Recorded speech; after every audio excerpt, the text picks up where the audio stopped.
Hello, my name is Daniela Salet. I am a first year here at LSU's vet school. I am the president of the Latinx Veterinary Medical Association, and today I have the honor of being joined by Dr. Colon. Welcome, Dr. Colon. Hi, Daniela. It's great to have you here. I am so excited to be back in LSU. Yes. And thank you for having me here. Of course, it's our pleasure. So, could you please tell us a little bit about yourself? Sure. Well, there is a lot to say about myself, but I'm going to try to cut it a little bit. Well, I am a veterinarian. I graduated from LSU in 2011. I am from San Juan, Puerto Rico. That's where I was born. And I grew up over there as well.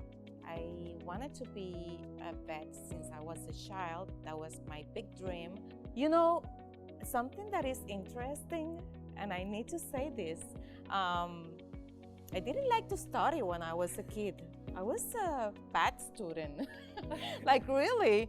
And probably because there was no animals in the middle school, you know, and in the high school. But once I got to college and I started this career in veterinary technology, I was like, oh my God, this is what I love, and I wanted to eat the books. I came here to LSU and I finished my DBM.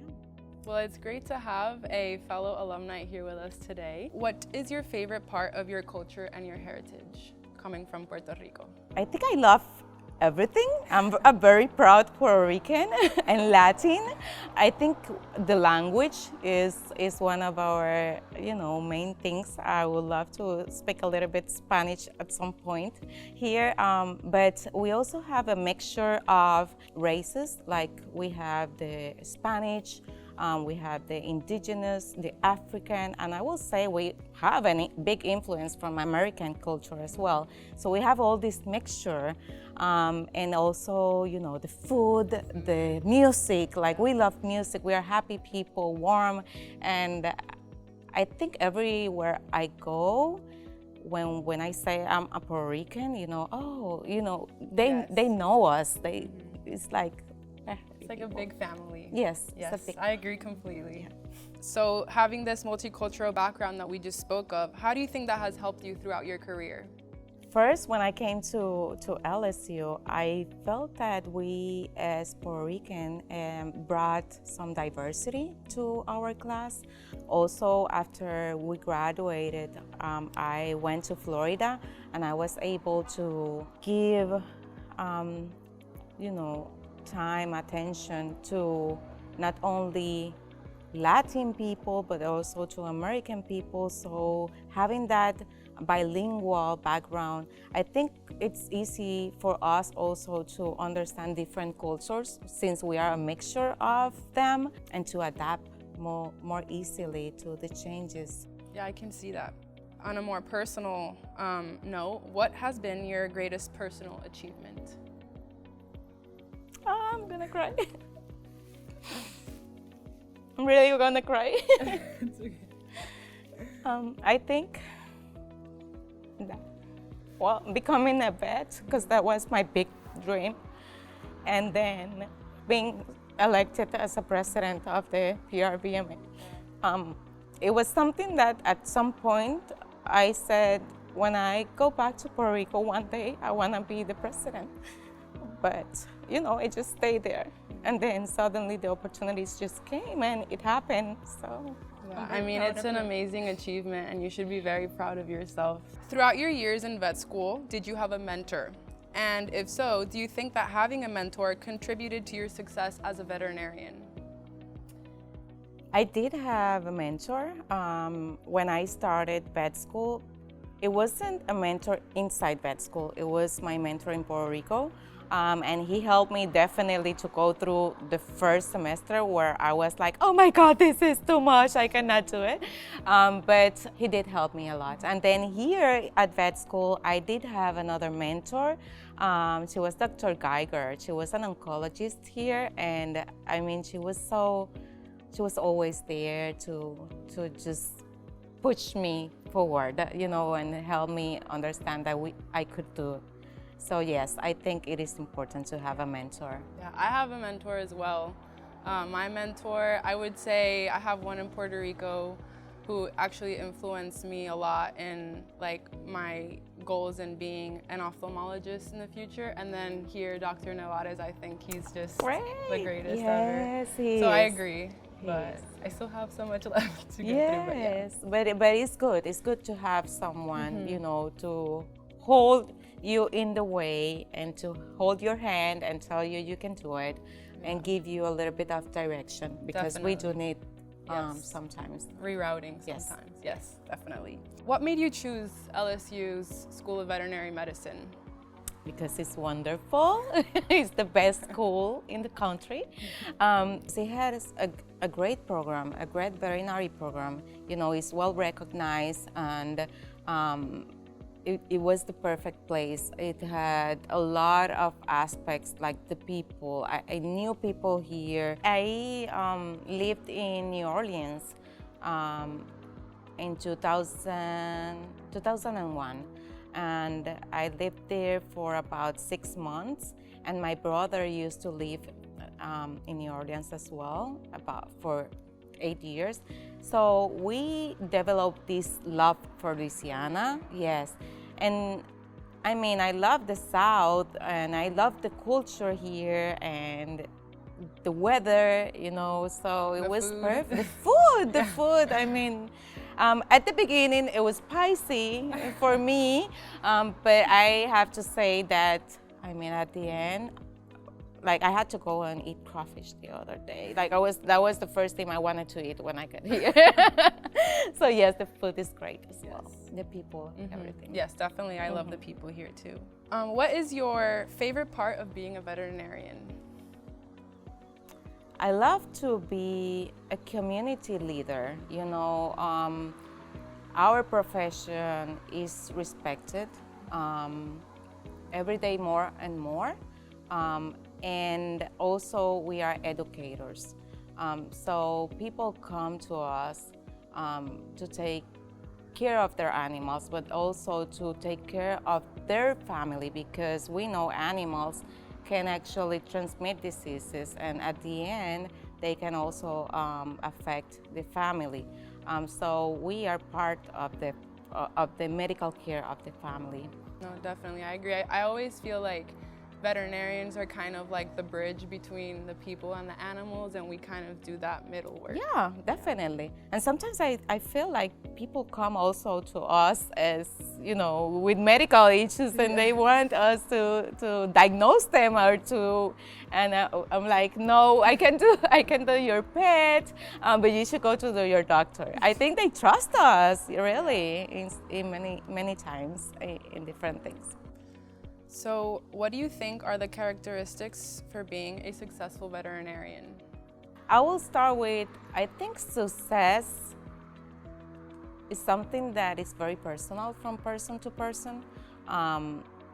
Because for me, what makes me feeling successful doesn't necessarily mean what for you being successful is. But I think that if you are able to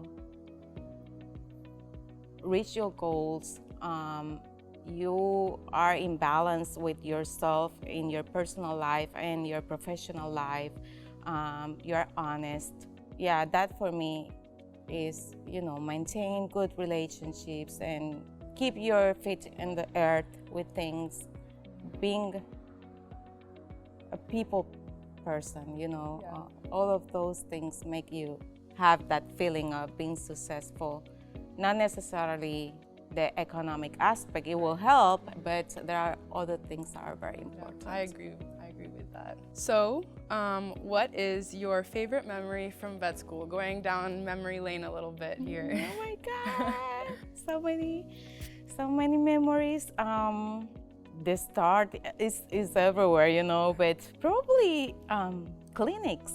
I enjoyed them so much.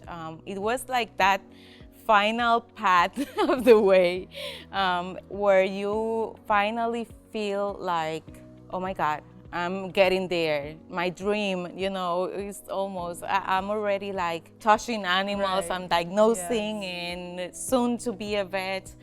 Those days in clinics were I'm so excited for my clinic, so I'm sure yes, Mm-hmm, everyone talks about and it. then you become like a family with your classmates. After 3 years, at that point, you are just a big family that spread and do good things in the school. So yeah. That's exciting to look forward to. Mm-hmm. So in 3 words, how would your colleagues describe you today? I think they would say hard worker, empathic, and honest. That's good. Those are very good compliments to your person. I will think. I will Yes. think that's what they will say. Yeah, Yeah, exactly. but you know. So at your time here at LSU, what class did you find the most challenging? I have been during this week thinking about that because I have been here at school, going around the building, and I will say histology. Going to that microscopic level and then having to differentiate all those tissues in the microscope, it was challenging for me, definitely. No, I can agree. Histology for me was challenging, but for me the most hard class that I've taken this year probably was immunology. Immunology. Why do you feel? There was just so many different little things that you had to remember, all the pathways, all of that, and for me that was just a lot. But It is challenging, but it's something that we have to work with that daily, eventually, to a point that it just becomes part of second nature. So at the beginning, many of the classes are difficult, right? Because it's the first time we are seeing them. But I don't think that I will do histology now, but we always have to look under the microscope and look forward for things. Yeah. after graduating with your DVM, what lessons did you learn from your first job? I went to Florida immediately. It was interesting because when I was in my last year of vet school, I got really interested in emergency.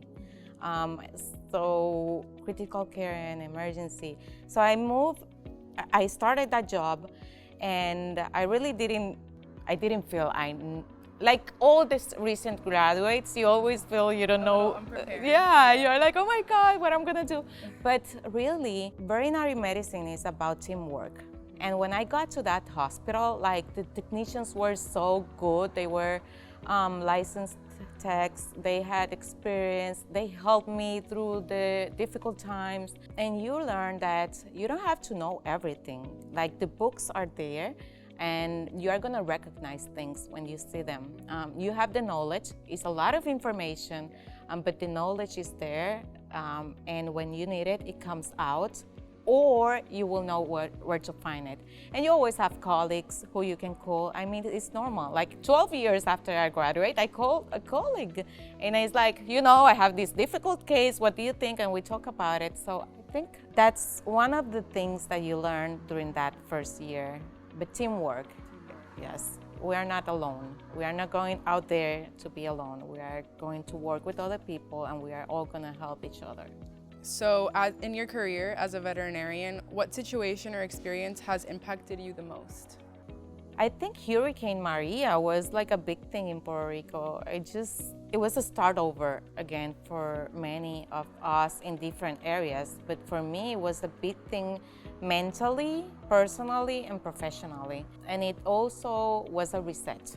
I think after Maria, actually, I started doing more things in the community. So it affected us in many ways, but also had a positive impact in many of us. Yeah, I agree. Personally, I think that I saw an impact. That happened to you as well? Were you in Puerto Rico? Yes, at I that was time? with my parents' house. Yeah. Yes, it was It definitely. was hard, yeah.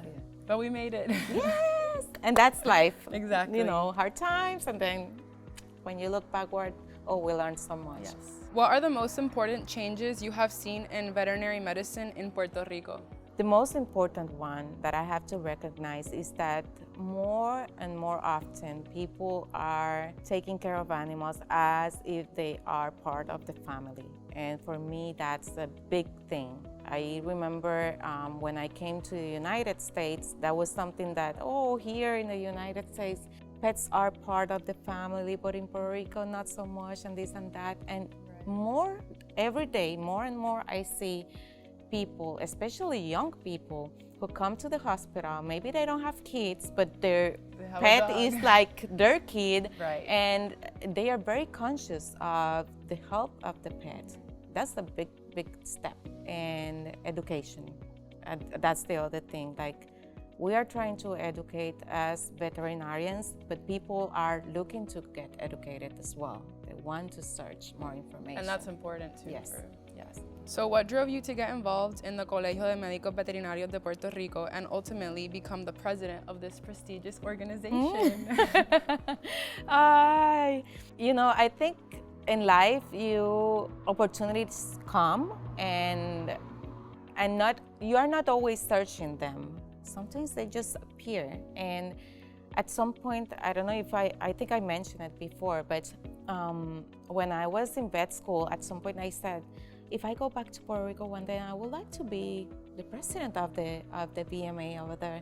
Continued my life, and then suddenly one day I received this call from a colleague, and she was like, hey, we have a position in the Continuing Education Committee, and we think like you will be a great person for the position.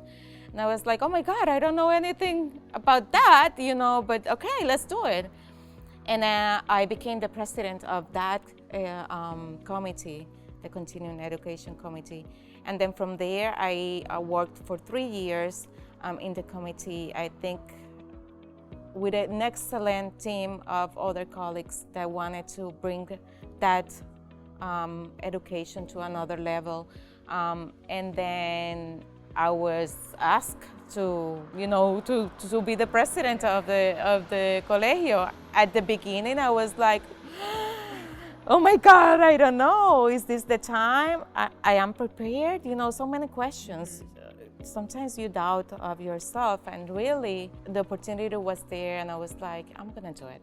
I just wanna be part of whatever is coming. We want changes to happen, but it's very easy to be in a position of critique, but we need to say yes for changes to happen. That is very important to motivate other people to come to the VMA locally and to inspire for new things, for changes. Our world is continuously changing, and we need to be part of that. A woman in the position is like super exciting, and that will motivate other young women to come and be part of all of this. We can do it. Very motivational. Yes, I agree. So as the president of the Puerto Rican AVMA, or the Colegio de Médicos Veterinarios en Puerto Rico, you are a leader yourself. What skills do you think are important for a leader to have? A leader should be a good listener, should also learn to follow, and should inspire by actions. I think that will be my top message with the leadership. You have the role with your actions to impact others, to motivate others, and also to learn from them, because everybody, will bring something to the team. Everybody's leader in something, and we need to learn to delegate and to allow others to make mistakes and to learn from them, and we also need to do that. I love that answer. Thank you. So kind of wrapping up here, after all of your experience in the field, in your career, vet school, all of it, what advice would you give current and aspiring veterinary students? I would say, believe in yourself, believe in your dreams. Your goals are reachable. Say yes to opportunities. Opportunities present every day, and sometimes we say no because we are scared, but really we are humans. We are not supposed to be perfect. We are supposed to be humans, to make mistakes and to learn from them and validate others. We love animals, you know. We are a big community. And if we work together instead of against each other, we can reach more. And basically, I think that's it. We can do it. Like, this is, you know, vet school is hard, but it's fun as well. So enjoy it. And so is life. We have hard times, and then we have super good times. And it shall pass, both of them. So we have to enjoy both. Well, that about sums it up. Thank you so much. Gracias por tu tiempo conmigo hoy, por contestar todas mis preguntas. Thank you, Daniela. I'm so excited that you soon are gonna be back in Puerto Rico. Hopefully that is the dream. Yes. Once you finish or you reaches the goals that you have here. But I'm very proud of you. Thank you. And as so far that you have come so far already. Thank you. I appreciate And it. I know you will be one of those big ones. Thank you. Yes. Gracias.